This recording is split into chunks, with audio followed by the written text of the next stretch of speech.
यह घटना कुछ साल पहले की है, जब मैं एक सुनसान गांव के पास अपनी कार से यात्रा कर रहा था। रात का समय था और हल्की बारिश हो रही थी। सड़क पर एक भी कार नजर नहीं आ रही थी। यह सिर्फ मैं और मेरी यात्रा थी।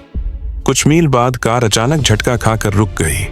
मैंने बार बार इंजन चालू करने की कोशिश की, लेकिन कोई फायदा नहीं हुआ। मैं कार से बाहर निकला और चारों ओर देखा, लेकिन हर जगह सन्नाटा था। कुछ क्षण बीते थे कि मैंने सड़क के किनारे एक आदमी को देखा। वह धीरे धीरे मेरी ओर बढ़ा। वह कुछ देर चुप रहा, फिर बोला, "यहाँ ज्यादा देर मत रुको, ये जगह सुरक्षित नहीं है।" ये शब्द सुनकर मेरे शरीर में एक सनसनी सी दौड़ गई। उसने गहरी सांस ली और कहा, "वहां एक दरवाजा है, जिसे अगर कोई एक बार खोलता है तो कभी वापस नहीं आता।"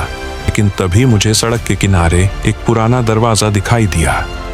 वह दरवाजा दीवार में स्थापित किया गया था, जैसे कि वह अंधेरे में गायब हो गया हो। मैंने उस आदमी की ओर देखा, लेकिन वह अब वहां नहीं था। चौंक पड़ा मैं।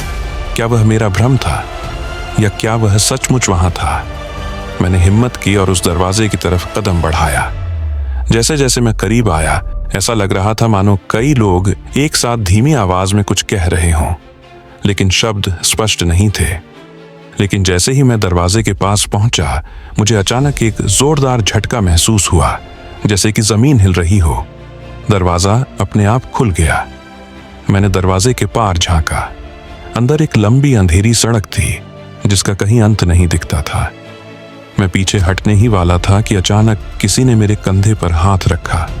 मैं मुड़ा, लेकिन वहां कोई नहीं था।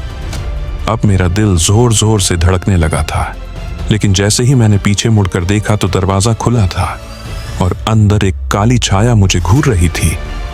लेकिन जैसे ही मैं दरवाजे के अंदर दाखिल हुआ, दरवाजा मेरे पीछे बंद हो गया था। अंधेरे में मेरा दम घुट रहा था। अचानक मेरे कान में फुसफुसाहट सुनाई दी, "अब आप वापस नहीं जा सकते। कहानी समाप्त हो जाती है।"